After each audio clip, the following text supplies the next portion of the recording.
Have you ever noticed how sometimes the most interesting discoveries, the ones that really make you stop and think, they often pop up in the most, well, mundane places. We mean like those everyday moments, maybe a quick trip to the grocery store, just going through the motions, getting milk or whatever, then bam, something catches your eye.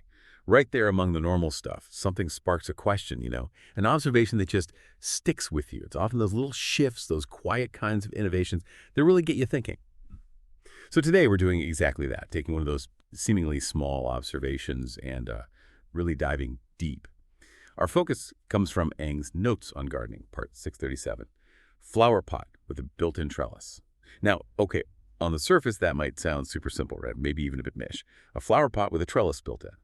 But what Eng spotted, this little tweak in a supermarket gardening section, actually gives us a surprising amount to unpack. We're talking practical design, consumer thinking, even a bit of, plant science. So, our mission for you listening in is to explore the real-world pluses of this design, to really get the why behind it, not just for gardeners, but maybe from a product perspective too. And what does it tell us about, well, home gardening today, and maybe our own habits when we find something new? Okay, let's get into it. Aang's story starts off pretty relatable, actually, just regular grocery runs. But what makes Aang's routine interesting is this specific habit, always taking a little stroll through the gardening section. It's not just about maybe grabbing a new plant. It's more like a mindful thing, keeping an eye on seasonal trends, seeing what new flowers are coming in. And apparently, even in a tropical climate where nurseries change their stock really often, like every 2 months, especially around holidays, that curiosity keeps things interesting. There's a real kind of simple joy in just observing, isn't there? Even in the curated nature of a supermarket aisle. And it was on one of these walks, among all the usual colorful, probably fragrant displays, that something really new caught Aang's attention. It wasn't just any old trellis or any old pot. It was a flower pot that had the trellis built right in. Aang called it an all-in-one pot and trellis design, and specifically said it was new to me. So this wasn't like one of those separate, sometimes flimsy things you buy and then try to jam into the pot later. No, this was one single integrated piece. And that phrase, new to me, it really flags that little jolt of discovery, right? When something familiar, like a basic flower pot, suddenly has this smart little twist. Makes you wonder, why wasn't this always a thing? Yeah, and what's truly fascinating here is exactly that point you just made. It's about discovery in everyday life and how often real innovation isn't some, massive breakthrough in a lab somewhere, but it's these gradual improvements on things we use all the time. Aang's observation really highlights how innovation can pop up in seemingly simple, practical items that solve these common, maybe even unspoken problems. It's not just Aang finding something cool, it's like a tiny window into how product development actually works. Designers are always looking at what's out there, figuring out the pain points, and then trying to build the solutions right into the product itself. This whole all-in-one idea often taps into what we sometimes call latent needs, like problems people have but maybe haven't really thought about or complained about. They just put up with it because, well, what else was there? Okay, so let's dig into the practical side then. What does this built-in feature really mean for, say, the average home gardener? Or maybe even more importantly, for the plants themselves? I mean, why is a trellis built in or not actually important? Aang's own past experience really makes this clear. Apparently, when growing things like portulaca or other climbers, Aang used to use external trellises, different heights, and anyone who's tried propping up a plant knows those separate bits can be, well, a bit of a pain, right? But the really critical job of these trellises, as Aang pointed out, it goes way beyond just looking nice or giving a vine something to grab onto. Aang specifically mentioned their purpose, to protect the plants from strong winds and heavy rain, especially during monsoon season. Okay, so picture this.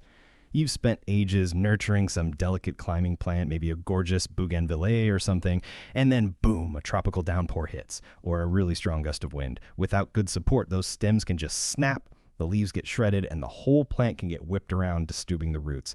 It's a real battle for the poor plant and super frustrating for the gardener. Absolutely. And when you connect that, like you said, to Aang's specific situation living in that tropical climate where nurseries are swapping things out every few months, the need for good support becomes even clearer. In places with predictable, intense weather like monsoons, strong wind and rain aren't just annoying now and then. They're serious, regular forces. For lots of climbing plants, especially ones with maybe shallower roots or more delicate stems, that kind of weather stress can be well, devastating. So a trellis isn't just a guide for growth. It's like structural reinforcement. It helps spread out the physical stress, stops stems breaking, helps the roots stay put so they can absorb nutrients. Right. And ultimately, it just makes the plant healthier and more likely to thrive in those tough conditions. Moving from a separate, maybe wobbly support to one that's built right in, that's a direct answer to those very real, very common weather challenges. It's about resilience, really, just as much as licks or growth pattern. That makes total sense. I've definitely wrestled with external trellises myself. They always feel a bit unstable, or they don't quite fit right, or you have to shove them into the soil and worry about hitting roots. So thinking about those vital functions, it wasn't just any trellis Ang found interesting. It was specifically this all-in-one pot and trellis design. So how does integrating it actually change the game? What are the immediate sort of obvious advantages compared to the old way? Well, the integrated design offers some really compelling pluses. I'd say stability and just the user experience are the big ones. When the trellis is actually part of the pot structure, it becomes one solid unit. That means, better balance, less chance of the whole thing tipping over in the wind. And crucially, you're not disturbing the plant's roots trying to jam some external support into soil that's already settled. Think about manufacturing, too. Designers can actually engineer those connection points right into the pot mold, maybe use stronger materials suited for the combined load. You definitely get a cleaner look, sure, but often you also get a genuinely tougher, more effective support system. It just streamlines the whole gardening process, less fiddling around, no need to buy separate pieces, just one thing that does both jobs well. Okay, so yeah, more stable, looks neater, definitely more convenient, sounds like all wins. But, often these all-in-one things, they come with trade-offs, don't they? So this brings up a really interesting point about product design responding to what we need, but also maybe what limitations it puts on us. Like, what are some potential downsides here? Could there be challenges with an integrated design like this? For example, what if I want to reuse the pot later for something that doesn't climb? Is the trellis stuck there? Or, heaven forbid, what if just the trellis part breaks? Do I have to junk the whole pot? That seems wasteful. That's a really critical question, actually, and it perfectly sums up this ongoing tension in product design, right? You're balancing convenience and integration against things like flexibility and sustainability. While the all-in-one approach offers those immediate wins we talked about, yeah, it absolutely can introduce limitations. And you hit the main ones. If that trellis is permanently fixed, the pot's less versatile for other plants later on. And if the trellis gets damaged, maybe it gets brittle in the sun or just breaks the whole unit is compromised. That could lead to more waste, especially if the materials aren't easily recyclable together. Designers have to make these calls. Are they optimizing purely for the climbing plant scenario or trying to build in some future flexibility? You might see some designs where the trellis is removable but still part of the initial integrated concept. Maybe it clips or slots in cleverly. Or maybe they'll use super durable materials just for the trellis part, like UV-resistant plastics or something reinforced to make breakage less likely. It's a really interesting challenge in thinking about the product's whole life cycle. The clever part is getting multiple functions into one item, but the art is doing it without causing new headaches for the user or the environment down the line. And that's where, customer feedback on these first versions becomes so important for whatever comes next. That's fascinating, thinking about all the compromises and decisions baked into what looks like just a simple pot. Okay, and now here's where it gets really, really interesting, I think. Because Ang didn't just notice the pot and think about its design. Ang had this immediate and I think super relatable human reaction. First, there was that spark of curiosity, that feeling lots of us get when we see a cool new gadget or product that seems to solve a problem. I'm very curious about where I can find one or if I should get a few. You can almost feel that initial excitement, right? That moment of wanting the new thing, the potentially better thing, the solution that looks just right. But then, almost immediately after, Ang had that moment of practical pause, that sensible voice kicking in. Perhaps I should fully utilize the existing trellis first before getting new one instead. And that just perfectly captures this internal debate so many of us have, doesn't it? When we're faced with some shiny new solution.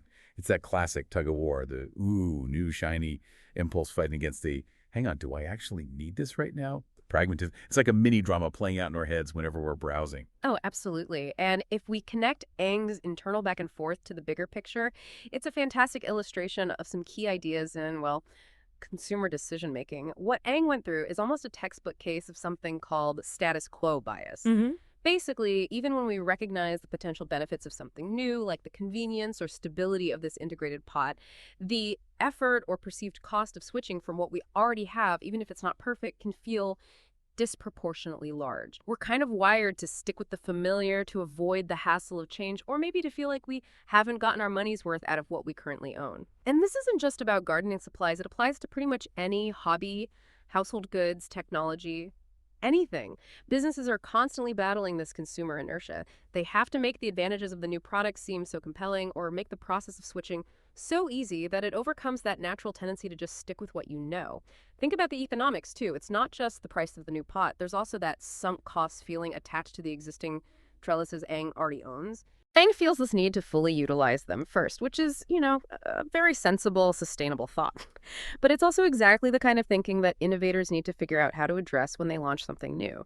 It's this constant balancing act between our desire for new, better solutions and the practicalities of what we already have, sustainability, and just managing our own stuff. That's a great point about the status quo bias. It really explains a lot about why sometimes we just stick with good enough instead of moving to better. So how do companies usually try and nudge us past that inertia? Are there specific tricks, like in marketing or design, that target that exact internal debate Aang had? Oh, definitely. Companies use a whole range of strategies. One big one is emphasizing how easy it is to adopt the new thing. For instance, if this new pot happens to fit the exact same size plant as Aang's old pots, that lowers the perceived effort of actually making the switch, the repotting. Another tactic is highlighting the cost of not switching. Maybe framing it like, think of all the plants you lost to wind last year. This pot pays for itself. They're pointing out the hidden costs of sticking with the old way. And of course, you see introductory offers, bundle deals, things that make the new product feel like such good value that it overcomes your hesitation. From a design angle, it's about making the new product feel so intuitive, look so good, and work so much better that the benefits just feel instantly worth it. You mentioned modularity earlier. Maybe if the trellis part was easily swapped out or upgraded, that could ease Aang's worries about waste or future limitations. It really is a constant dance. They're trying to appeal to our desire for novelty while also soothing our practical concerns, often through a mix of clever pricing, smart messaging, and genuinely solving a real user problem effectively. And there we have it. We went from just a simple walk through a grocery store's gardening section to uncovering a genuinely practical design innovation. And then all the way to understanding this really universal human experience, that mix of curiosity and practical thinking when we encounter something new. Who knew a flower pot with a built-in trellis could actually be such fertile ground for discussion, touching on plants, products, psychology, even a bit of economics? It really just goes to show, doesn't it? Even the most ordinary-seeming objects can be a fantastic launchpad for understanding bigger ideas about design, usefulness, and how we consume things. It's all about paying attention, asking why, and maybe appreciating the thought that goes into everyday items, knowing there's always a story of decisions and trade-offs behind them. Indeed. And this deep dive, it really isn't just about pots for plants. It's more like a little window into how problems get solved, how products get better bit by bit, and how we, as people, interact with all that innovation. So, maybe we can leave you with this to mull over. How do your own everyday observations, those little things you notice, lead you to ask interesting questions about the stuff you use? And maybe think specifically about your own status quo biases. Are there other all-in-one designs out there that could genuinely make parts of your life or hobbies easier? And what thoughts, what practical things, or maybe just feelings hold you back from trying them? Are you really getting the most out of what you already have, or could you be missing out on something genuinely better?